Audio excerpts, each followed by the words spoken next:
sweet of you. Thank you so much for waiting for my Sabbath to end so I could get here. Really, I literally just finished Sabbath, hopped in the shower, got in the car, and got here, and this is the best way to start a week I can imagine. So let's talk a little bit about the state of California. And we all live here, and we all know that California is essentially a national laughingstock, and for good reason. It is the worst-run state in the country, without much doubt. We have economic problems, we have social problems, we have cultural problems, but we do have solutions to all these problems. So let's start with some of the problems, and then we'll get to some of the solutions. Let's talk, first off the bat, about the economic problems in this state. So according to figures from the U.S. Department of Commerce, our effective GDP from 2017 actually stands at 5th in the world, which is good news, right? We're right behind Germany, just ahead of the UK, just as a state alone, which is an amazing testament to the number of people who work hard and live right in this state, despite what the government would have you believe. That's thanks to the amazing amount of innovation in this state. But California continues to do its best to drive industry out of the state, obviously. Taxes in this state are insane. We have the highest income tax rate in the nation at 9.3% for anyone making about 53 grand. So you want to clear out the middle class, that's a pretty easy way of doing it. It's 13.3% for people making more than $1 million. We've raised the income tax temporarily my entire lifetime. And our income taxes are actually more volatile than other states because our income tax doesn't just cover income, normal income, it also covers investment gains and partnership income and dividends and interest and rent. So when the economy goes south, then the amount of receipt to the government actually drops pretty radically. All in all, California is not only a progressive state, it is the most progressive state. People making more than $500,000 in this state pay more than half of all taxes in the state. The top 1% pay 50% of all personal income tax receipts, which means that our state, 150,000 people in this state, pay the taxes for 40 million people. That is how the economics of the state of California works. Now, of course, Governor Brown has approved a... I'm sorry, I'm just... Like, we didn't get enough of him 10 years before I was born?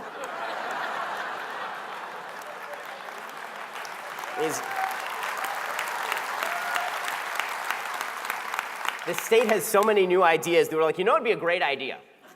Let's bring back Jerry Brown. I don't know if we have a lot of Futurama fans in the room, but the disembodied head of Jerry Brown will be governor in 2040 in this state. Governor Brown has approved a 12-cent gas tax hike plus increases on the annual vehicle fee. Have you seen your infrastructure improving in this state? No. No one has ever seen a pothole filled in the state of California. We still don't have the proper infrastructure for ensuring water supply, which is great. We had this big drought, and then everybody was supposed to stop using sprinklers and stop taking showers. And so Jerry Brown, in response to that drought, instead of building new infrastructure, didn't do anything. And so that's great. We also have the highest statewide sales tax rate in the United States at 7.25%. The only saving grace in California is Prop 13, so naturally the left wants to destroy Prop 13. It's also not helping because even though our property taxes remain low in the state of California, rent control and regulations have made it almost impossible for middle-class people to live in this state. This state is bifurcating between people who are wealthy and people who are poor more than any other state in the nation. According to the U.S. Department of Housing and Urban Development, families in the Northern California counties of San Francisco, San Mateo, and Marin who make $117,000 a year are eligible to live in low-income housing projects. That's how crazy the rentals are in the state of California. California's median home value has increased by almost 80% to $550,000 since 2011, while half of renters are spending more than 30% of their income on housing, which is great for folks who bought homes 20 years ago. It's great for my parents. It's good for people who can afford a home now, but for people who are trying to build a middle-class family, it's a terrible place to raise your kids, which is one of the reasons why between July 2016 and July 2017, we lost over 140,000 people from this state to other states in domestic migration. And that, of course, is happening thanks to terrible policies, because this is a great place to live if it weren't for all of this. Right? People ask me, what's the future of the state of California? I say, well, there's the short-term plan and the long-term plan. So the short-term plan is people wake up, they stop being idiots, they stop voting for democratic policies that wreck the state, and then everything gets better. That's the short-term plan. The long-term plan is that basically everything continues to go as it has historically gone. Conservatives go to a particular area that nobody has found yet, they make it really, really nice, and then the left comes in, and they destroy it. And then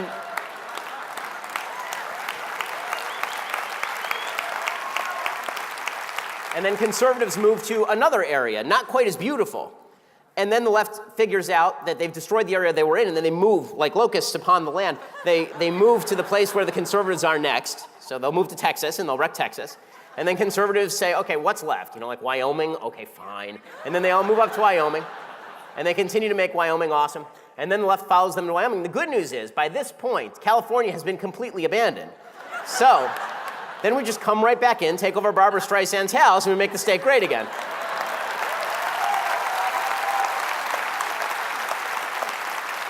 Which is good news for like my grandkids, but in the short term, it ain't that great. Our exorbitant taxes that we pay in the state are not actually paying for anything remotely approaching the blowout levels of spending that we have in this state. When the economy downturns in this state, the fallout is really terrible because the amount of spending that we are over the amount that we take in is so exorbitant. In 2009, we actually had to issue IOUs to people on tax refunds because we just didn't have the money to let people have their own money back. Right? We had to fire about 30,000 teachers when the economy downturned. State workers had to take furloughs. The poor lost their dental benefits under Medi-Cal. That's because we've blown out the spending so much that the tax dollars don't match up. So when the tax receipts drop, there's legitimately no money for anything. The state and local governments owe approximately $1.3 trillion in the state of California. The Hoover Institute says that we have over $1 trillion in pension liability alone. We don't have the money for any of this stuff, which is why even in the state of California, which is an insanely left state, whenever Democrats propose things like single-payer health care, they have to shoot it down themselves. Right? Even people like Jerry Brown recognize that single-payer health care is completely unworkable in the state of California simply because there is not money to pay for everybody else's stuff. Now, the economic problems in this state, we can withstand, at least for the time being, because of the innovation in places like San Francisco and San Jose, and because of the manufacturing. We do have a significant manufacturing economy. We have a technology economy, obviously. We have a Hollywood economy. We do have a lot of economy in this state, which means that the real problems, and the ones that we are most concerned with, certainly I am in the religious community, I know folks in this room are concerned with, are the social and cultural problems that have plagued this state. Because here's the truth. All of the economic prosperity based in California, and in the United States as a whole, is based on a virtuous population living in freedom. Because when a virtuous population collapses, free market economics are not enough to save that state. Because the next call is always what's going to fill the gap. If you don't have a virtuous population taking care of each other, the next thing is, okay, well, we need to blow out the spending to take care of each other, and then we need to tax to take care of each other. And then nobody wants to pay that tax, so they start avoiding the taxes. This is how you destroy a powerful economy. Well, John Adams suggested that the US Constitution was built for moral and religious people only. But the truth is, free markets were also built for a moral and religious people only. And you can see this in other areas of the world where when government regulation is removed, but people are not used to actually abiding by rule of law is not enough. There's a fascinating study that was done about people paying parking tickets at the UN in New York. So the UN, which should immediately be blown up and built into a Trump tower, it's like, I'm not for eminent domain, but I'm totally fine with that one. The way that it works is that if you have diplomatic immunity and you work for the UN, right, you're an ambassador, you don't have to pay any of your parking tickets. You have diplomatic immunity. But it turns out that certain ambassadors from certain countries rack up parking tickets at a faster rate and then refuse to pay them. And it's precisely who you would think who actually does pay those parking tickets. It's folks from Japan, it's folks from Germany, it's folks from Great Britain. And then there are folks from second world and third world countries, and they don't pay their parking tickets even as they rack them up. Because in a lot of areas of the world, we're privileged to live in a country where people actually abide by rule of law. But that is not the usual in world history, and it's not the usual on planet Earth right now. Right? If you go to most countries on planet Earth, to just get simple things done, you have to bribe somebody. That's something you don't have to do in the United States. Right? In order to make things happen here, all you basically have to do is pay your fees and then abide by the rule of law. But what happens when people stop abiding by those things? What happens when people start cheating? What happens when people no longer care about their neighbor? When the social fabric collapses? When it becomes all about what can I take from everybody else, not what can I make for myself and my family, and then what do I have to help my neighbors? Virtue undergirds the free market system. And without virtue, libertarianism is not enough, which means that we have to talk about the social and cultural problems that are plaguing this state. So our economic problems pale next to those cultural and social problems. So one of those problems that folks simply don't want to talk about, obviously, is the problem of illegal immigration. Now, I am a libertarian on immigration. I think that if people want to work hard and come to the United States, and they want to build a life for themselves, they should certainly be able to. My ancestors came here in 1907, and they came here with nothing, and they didn't speak the language. They literally left all the property they had back in Lithuania, and they came here, and they were able to make something of themselves, because in a free market economy, in a free society, that's what happens. The problem is, once you create all these social safety nets, as we have in the United States now, you have to worry about folks who are going to take advantage of those safety nets, even if they didn't come into the country intending to do so. And you also have to worry about levels of assimilation. How many folks are actually going to engage with Western civilization's views of rights in a world where the multicultural ethos is supposed to predominate? See, when my great-grandparents came to the United States, there was no social safety net. This meant they had to learn English. It meant they had to pick up pretty quickly the way things worked. And it meant they had to integrate into the society. Well, because we as a society have decided that it's mean and nasty to talk about the melting pot and talk about assimilation, that means that we've created bastions of various cultures around the country. And that's okay in some ways, and it's not okay in others. It's okay when it comes to food. It's okay when it comes to a certain extent, obviously, to worship. It's okay when it comes to a lot of it, but there are certain core values, Judeo-Christian values, that have a 3,000-year history, and if you don't pick those things up, it is not good for the country. Illegal immigration creates serious economic problems to begin. California considers itself a sanctuary state, which is just foolish policy, a state in which law enforcement officials refuse to work with federal authorities to capture and deport illegal immigrants. So it's pretty amazing how the same leftist politicians who will suggest that the states ought to obey the federal government when it comes to abortion rules suddenly become real states' writers when it comes to illegal immigration. And there are hundreds of thousands, as I say, of wonderful, wonderful people living in California who came to the United States illegally. We all live in California, so I'm sure that most of us in this room know people who were illegal immigrants and became legal immigrants, or who are still illegal immigrants and want to build lives for themselves. And I'm very sympathetic to those folks. But it is willfully blind to pretend that California has not borne inordinate costs of illegal immigration, mostly thanks to Democratic political pandering. Again, if it were just people coming across the border to work and then sending money home, or coming across to work and then leaving again, or coming across to work and just stay here and don't take advantage of the social systems, that's one thing, but that's not exactly what's happening. Approximately 1 in 5 federal inmates are illegally in the country. According to the Federation for American Immigration Reform, using data gathered from the State Criminal Alien Assistance Program, 12.9% of all state and local prisoners in California were illegal immigrants as of 2009, which is significantly higher than the population of illegal immigrants in California as a percentage of the general population. Illegal immigration costs the state of California about $23 billion per year, all told. And when you look at a lot of the problems that you see locally, some of that is being caused by illegal immigration. Some of it's being caused by bad economic policy. Some of it's being caused by bad government policy when it comes to things like healthcare. But the homelessness problem is in part driven by illegal immigration. In mid-2017, the Los Angeles Times reported that Latino homelessness had risen 63% over the prior year in LA County, which is a shocking number, and obviously no one should be homeless in the United States. I'm talking about if you are mentally ill, you should not be homeless. If you can't, it is evil to the mentally ill to suggest that it is okay for them to live on the streets. As someone whose grandfather was a schizophrenic, maybe bipolar, the idea that he would be living on the streets and that would be some sort of kindness is just insane. The mentally ill should not be living on the streets. People who don't have enough, there are people who are running soup kitchens and churches to make sure that folks can get off the streets, but it is also up to the government to make sure not to incentivize people to stay on the streets. And when it comes to illegal immigration creates an entire underclass of people who very often cannot get the necessities that they need, and so they're living on the street. A significant percentage of those homeless were illegally in the country, again, according to the LA Times. We know that illegal immigration comes with serious costs in terms of gang violence. Talk to anybody in the LAPD and they will tell you this. MS-13, which President Trump likes to talk about, is not, in fact, a myth. There are some 10,000 members in the United States. Last May, 21 members of the gang were arrested in LA. More than half of those were illegal immigrants. Okay, so there's a lot of problems with illegal immigration that we have to talk about. There's a lot of fallout from that as well. But that's just the start of the social problems, obviously. California has a significant crime problem. Right, back in 2014, nearly 60% of Californians, apparently high on the legal weed here, voted in favor of Proposition 47, which sought to thin out jails and prisons by downgrading many nonviolent, non-serious felonies to misdemeanors, which basically allows police departments across the state to claim that crime rates are going down when, in fact, crime rates are going up, which has been a serious problem for the LAPD for years. People misclassifying crimes, refusing to suggest that crimes are taking place when we know that crimes are taking place. Since Prop 47 went into effect, arrests across the state of California are down 30%, Violent crime in Los Angeles is up 40%. How lax are Democrats on crime and illegal immigration? Well, in March 2018, the Oakland mayor, Libby Schaaf, actually issued a public warning that ICE officers were operating in the area. She knew that ICE was there to try and capture folks who are illegal immigrants, many of them who'd committed crimes other than illegal immigration.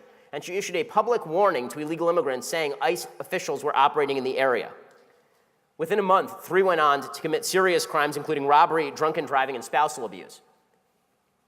So all of this is to suggest that the Democrats' view of how this state should work is not really sympathetic to the citizens of the state.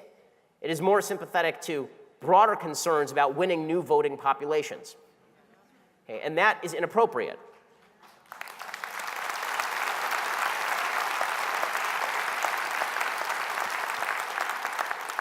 And then we get to the deepest problem of all in the state of California, and that goes back to the lack of virtue that I talked about before. Here is what holds up, again, the pillar that holds up, the foundational stone that holds up Western civilization, holds up free market economics, holds up innovation, holds up prosperity, is the family. It is the family, it is the religious community, it is the religious schools. That is what is holding up all of this. And when those things go away, then states collapse, civilizations collapse. It's slow motion, it doesn't happen right away, it happens over time. But again, when you remove God from the equation, God is removed. And the answer and what follows is almost invariably incredibly ugly within a relatively short period of time.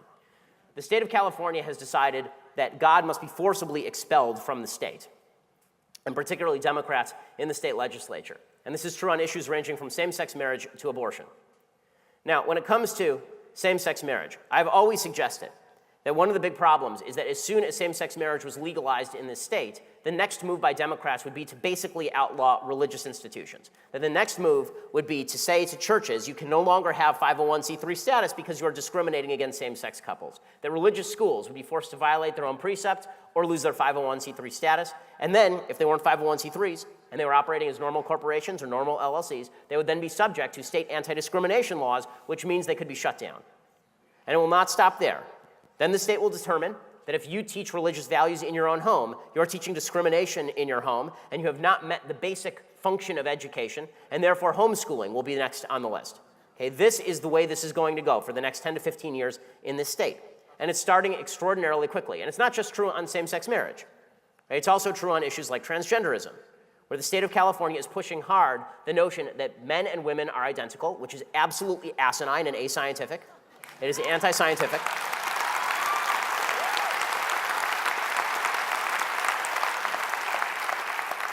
And there will be significant moves made in this state, because this state is wildly to the left, to start taking kids away from parents if the parents do not agree to go along with the mental disorders of their children.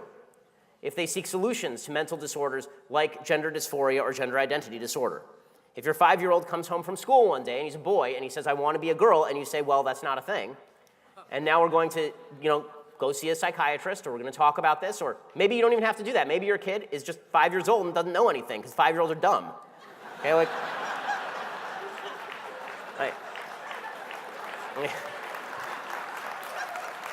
I speak as the father of a 4.5-year-old and a 2.5-year-old. Kids, when I say my 4.5-year-old daughter is really smart, I mean for a 4.5-year-old. I don't mean for a 30-year-old, right? I wouldn't let her make financial decisions for our house. But this idea that I'm going to let a 2.5-year-old or a 4.5-year-old make a decision about gender before they even hit puberty, and that the solution to any of this is for them to mutilate their bodies, and that if I don't do that, the state is somehow going to step in and stop me.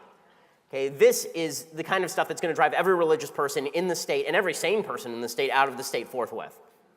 Okay, but this is unfortunately what's being promulgated. So in June 2016, California Democrats actually proposed Senate Bill 1146. That would have prevented colleges from discriminating, as always under the rubric of anti-discrimination law, from discriminating based on gender expression, gender identity, and sexual orientation.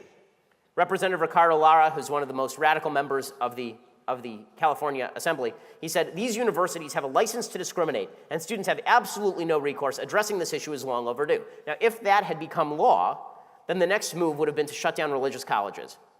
Because if a religious college said, listen, we're not interested in, it's a private women's college, we're not interested in a man who believes he's a woman coming to our private women's college, then they would have been sued by the state for discrimination and maybe shut down. right? That is the next step. In 2017, Democrats proposed Assembly Bill 2943, which would have made it unlawful business practice. This one's insane, okay? This one came very, very close to passage. It would have made it unlawful business practice to engage in a transaction intended to result or that results in the sale or lease of goods or services to any consumer that advertise, offer to engage in, or do engage in sexual orientation change efforts with an individual. That term includes efforts to change behaviors or gender expressions. Okay, so let me explain what that means, because that's legalistic jargon. Okay, so putting on my lawyer hat for just 1 second, what that means is that if you publish an article, if this law had passed, if you published an article in the state of California that said a man cannot become a woman, you could have been prosecuted. If you distributed a book in the state of California, you know, like a book that's kind of famous, right? Like the most sold and also stolen book in Western civilized history. Now, the book upon which all Western civilization is built. If you sold that at an establishment and that book did not have certain pages ripped from Romans, Leviticus, and Corinthians, then that book would theoretically be violative of this assembly bill, because it would have encouraged sexual orientation change efforts with an individual or efforts to change behaviors or gender expressions. Because it turns out that biblical worldviews on these particular issues don't tend to run in favor of the social left. Okay, they were this close to passing it. Our public schools are, of course, already bastions of social leftism in the state of California. In California, state law mandates the teaching of LGBT history from K through 8. So you can be sending your 6-year-old to a public school, and suddenly they're learning about Harvey Milk. Advocates want people to learn about Christine Jorgensen when they're in 2nd grade. I mean, these sorts of moves to indoctrinate children in socially leftist politics do have an impact, and it's why people are taking their kids out of public schools and putting them in private schools, obviously. And as I say, the next step on the left's agenda, the next step on their hit list is those private schools. And then you take your kid out of there and you put them in a homeschool, and the next step on that hit list will be the homeschools, because this is a fervent agenda on behalf of a left that believes that they know better. They know better than you how to raise your children. And if you raise your children wrong, you threaten their worldview. Every time you teach your child that living in a traditional moral way with regard to family and sexual relationships is something good and positive, you are violating the left's standard of what is good and positive. And that must be fought at every turn. You're actually abusing your child in the view of a lot of folks on the left, because you're indoctrinating them into bigotry. When you say that a child deserves a mother and a father, this is an indoctrination into bigotry, according to the left. And so that has to be stopped. That has to be stopped. I mean, listen, we all feel it, because we all live in the state of California. How careful do you have to be in discussing these issues with your children in public areas? Because you know what the blowback will be. Right? If my daughter comes home and she's making a joke and she says, I wish that I had 2 mommies, and I say, well, that's silly, you know, because there are men who marry women and women who marry men, and that's how God made it, and that's the way things are, and that's what produces children and all the rest. If you say that in a public way, there's a good shot that the blowback will be extraordinary. Okay? Why you should have to get into the vagaries of human sexual behavior with a 5-year-old is beyond me, but that's exactly what we've decided to do. There is nothing innocuous about teaching a 5-year-old about LGBT history. You shouldn't be teaching your 5-year-old about sex anyway. And there's no way to avoid teaching your 5-year-old about it if you're teaching this stuff.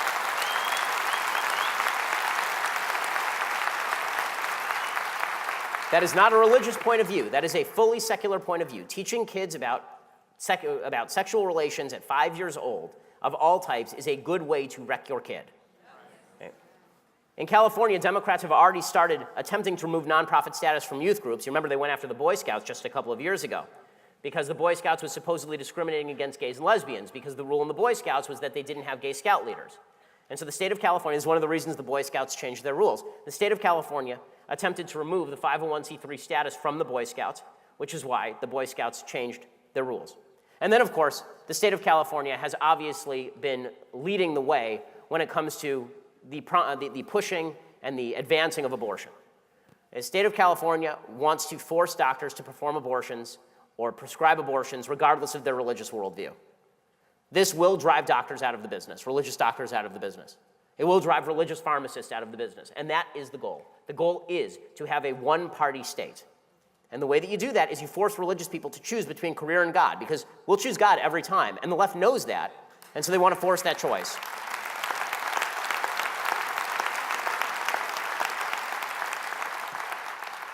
The most cynical part about all of this, when you wrap all of it up into a ball, the most cynical part about all of this is when you see folks of the left, people like Nancy Pelosi. Right, I know. when you see folks like Nancy Pelosi citing the Bible to back all of this, when you see folks on the left, when you see President Obama say things like, well, when I look at the Bible and it says the least of these, what that means is we can kill babies, right? If you are citing the Bible to defend your position, when you see Bernie Sanders, who legitimately has never opened a Bible in his life, unless it was like on a bedside stand in a hotel and he accidentally opened it while looking for a copy of Das Kapital, right? When you see folks on the left citing the Bible to back absolutely non-biblical and anti-biblical positions, that is the most cynical part of all of this. And I have to say, that is a failure on the part of religious institutions.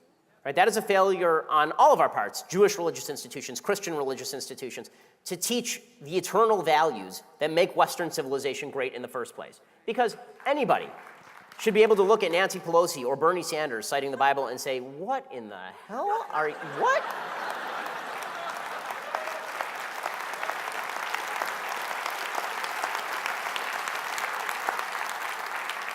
Losing the state of California for folks who had religious values and for folks who had traditional American values, because those two things are linked, right? American values were always backed by this history of Judeo-Christian values. The Enlightenment just didn't spring into being in the 1750s and 1760s. It was backed by a 2,500-year history of Judeo-Christian values springing from Sinai, carrying forward through the Sermon on the Mount, and then forward through time, through everyone from the Catholic Church to Calvin to Luther, all the way forward to the American founders, right? There is that backing. Without that backing, there is no Western civilization.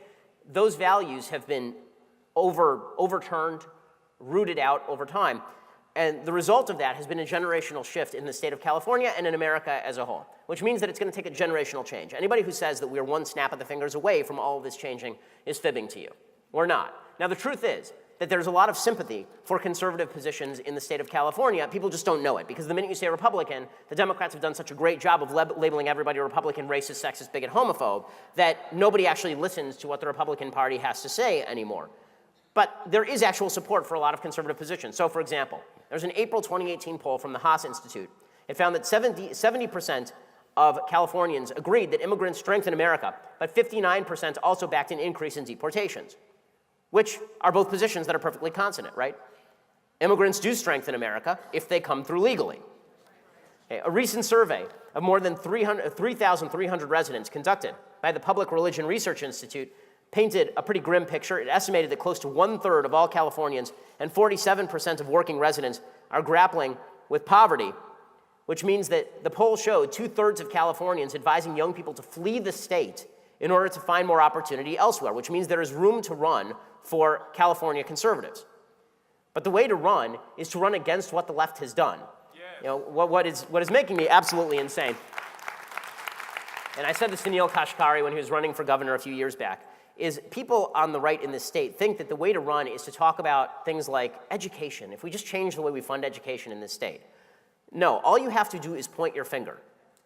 That's really all you have to do in the state of California. Okay, the way that conservatives win in blue areas is by pointing out the failures of the people in blue. And in the state, the failures are plentiful. Right, this is legitimately how Rudy Giuliani became mayor of New York because he pointed at crime. Richard Riordan became mayor of Los Angeles because he pointed at crime. Arnold Schwarzenegger pointed at Gray Davis. It's not that difficult to get... It's not that difficult to win in the state of California, but you have to do a few things. So let's talk about the things that we have to do. First of all, on a generational basis, we in the religious community have to promulgate our values in our churches and synagogues, no matter what the blowback is. Okay, and that means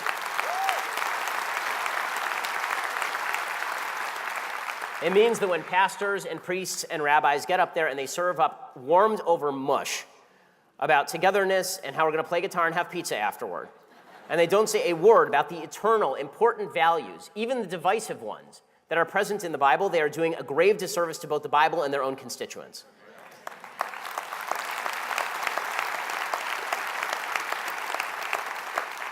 It's not the pastor or priests or rabbi's fault that God happens to be political. It is also deeply imperative that all of us in this room do what we do best, which is model good behavior. Right? The fact is that we all know that if you want to draw someone to your religious side, talking about religion isn't the first way to do it. The first way to do it is to help out by holding out your hand. And that's what religious people do the best. Right? We give charity better than anyone. We help out people better than anyone. But we also do something that's not great politically, which is that we do hide our light under a bushel a little bit. Because one of the things that we do when we give charity is we don't talk about it. Right? Maimonides, the famous Jewish rabbi from the 12th century, Maimonides says that the highest form of charity, aside from giving somebody a job, is anonymous charity. And that's true, because who wants to take credit for the charity, right? It's self-aggrandizing. But the fact is that if folks don't know where the dollar is coming from, they're going to think that it comes from nowhere or from the government. So it is actually imperative for religious institutions to champion what it is they do publicly so people know what we do. Right? So people know that we are out there helping folks. Because otherwise, people think, oh, look at those selfish Christians who don't want to pay higher taxes. Look at those selfish Christians who are voting for the Republicans. Because those Republicans, all they are, they're this rich, fat cats who are white, and they don't care about other people. And we're all sitting here going, have you seen my tithing? So we actually have to talk about those things, which is kind of, yucky, but we have to do it. Because if we don't do it, then the other side is going to win by suggesting that they are more generous for putting their hand in our pocket.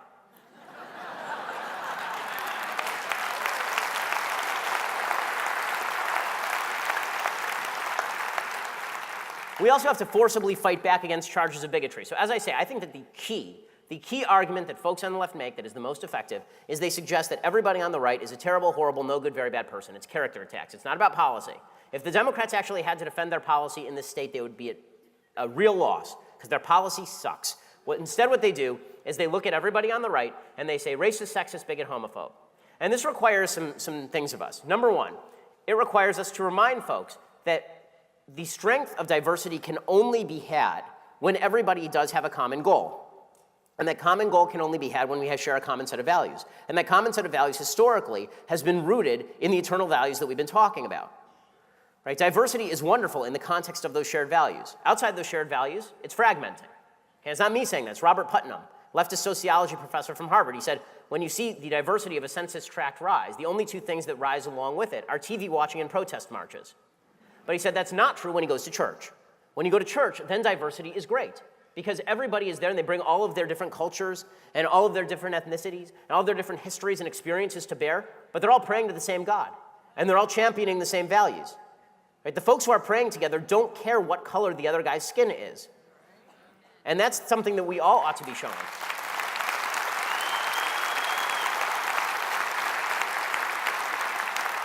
The folks who are really breaking down this country right now are the folks who are insisting on an intersectional hierarchy where we judge each other not on the values we hold, but on the color of our skin, on our ethnicity, on our poverty, or on our wealth, on the basis of our sex. Right? These are the folks who are dividing America. I don't know a solid church in America that divides people this way. But this is what the left has done. And they have been successful in doing it, in turning Americans against each other on the basis of these group identities. Because there's something solid about feeling like you're a victim. There's something attractive about feeling like you're a victim. Now, this is one of the reasons why I think religious communities have failed to fall into this category of victim mentality, even though the fact is in states like California, we are often targeted by the government. One of the reasons that we don't think about that too much is because in both your religion and mine, there's a pretty good history of victimhood. And it didn't relieve us of our duty. Right? Our religion is about duty. Our religion is about the love of God and our love back toward God in the form of the duty that we fulfill to him. And so it's not about being a victim. It's about taking all the resources that we have, right? Loving God with all of our heart and all of our soul and all of our means. And that means that we are not interested in hearing about our own victim stories. We're interested in going out and doing and making the world better and helping our neighbors.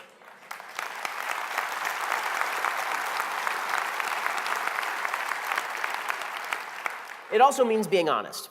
And this is something that's very difficult in a polarized political environment. It really is. Now, I love a lot of President Trump's policies. I do. I think that President Trump has governed way more conservative than I ever thought he was going to be completely honest with you. I wish I were as wrong about President Trump on that, on everything else as I was about President Trump on that. Right? I did not think President Trump was going to govern conservatively. That was wrong. Obviously, he's governed very conservatively. But the president has made our argument more difficult when his face opens.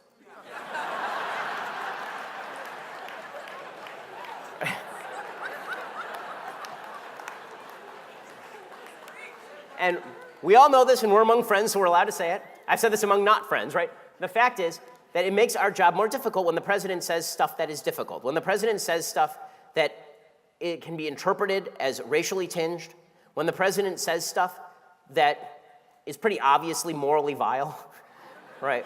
When the president, look, the president of the United States may be a lot of things, but he's not great with women. Okay, like these are just facts. Okay, like if I had a 17-year-old daughter, I wouldn't want the president in the room alone. Like I would not let the president babysit my children. Like again, the president is great at a lot of things. He surrounded himself with a lot of great people, but he is like my 2.5-year-old son. He runs around and bangs his head on things, and I love him to death, but at 7:30 he needs to go to sleep.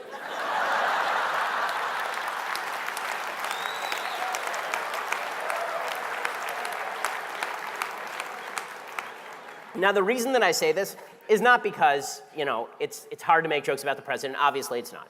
The reason that I say this is because when you're talking to folks who are moderate or on the left, if you look like a lackey for the president of the United States or anyone who is not God, basically, you get yourself into trouble. And when it looks like you're willing to subsume your own values out of political loyalty to anyone, it's a problem too. Two things can be true at once. You can like what he's doing as president. You can have voted for him in 2016. You can plan to vote for him in 2020. And also, when he says bad things, they are bad things. Yeah. And that's what's going to earn all of us credibility with all of the folks in the middle and on the left, because people sense dishonesty, right? People sense dishonesty, and it seems dishonest. Look, when people say President Trump is like King David, okay, you know who?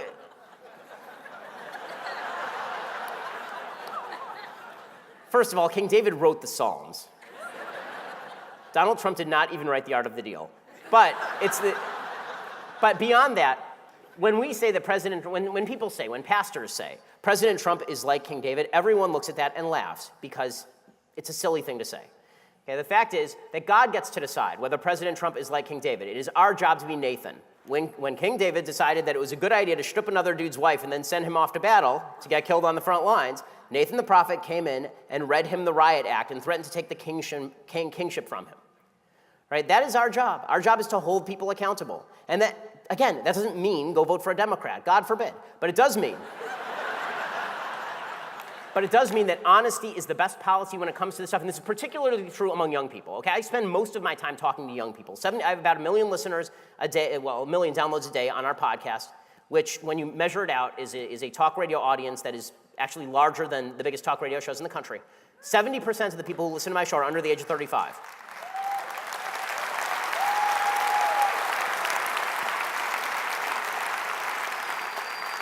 And what those folks appreciate is a little logical consistency. And people, believe it or not, can handle shades of gray. People are capable of this. We don't have to defend every bad thing in order to defend the good stuff. In fact, what we should be saying early and often is when the president commits a sin, yes, it's a sin. And when he does something great, yes, he deserves the credit. Because if we don't do that, we're not being honest. And we're not being, frankly, I think, sufficiently religious. Because I think that God can choose any number of tools at his disposal. I don't think that God does not require us to abandon our own ideology, philosophy, and morals at the door in order to back any sort of statement or policy that is bad. God expects of us to do the right thing. And then God uses who he wants as a tool.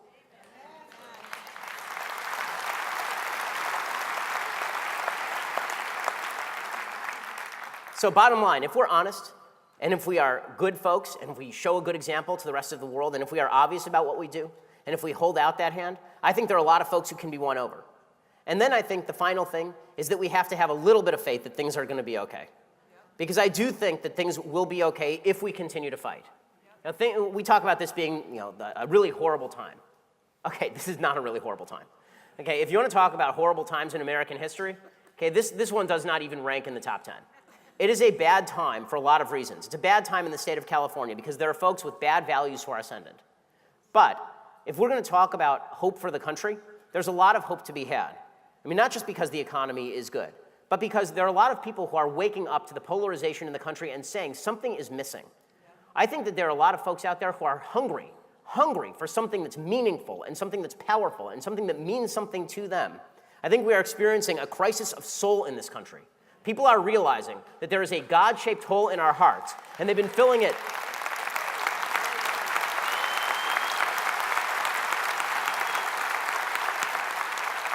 And they've been filling that God-shaped hole with political partisanship and hatred and rage, and they've been filling it with government policy. But in the end, it's all empty. And people know that. People know that without God, they can't find that central meaning that they are lacking. That without the idea that there is a creator of the universe standing behind a logical system capable of our understanding and exploration, there's no reason to go out and explore. They understand that what makes the adventure meaningful is building families that are directed towards something that lasts beyond you. Right? That if we spend all the money in our pocket and then all the money of our kids, that means something. Now, John Maynard Keynes, the famous economist who is obviously responsible for a lot of Franklin Roosevelt's policies, his statement was at one point, who cares about the long run? Or this is a paraphrase. In the long run, we're all dead. But if you are a religious person, you don't believe that. If you're a religious person, not only do you believe that you're not dead in the long run, you also believe certainly, whatever you believe about the afterlife, that what lives on in your children is what is important. And that it is our job to bring up our children to be a link in the chain of history that leads from Sinai, again, through the Sermon on the Mount, through the founding, and to a future that will be brighter than anything that I think we can possibly imagine.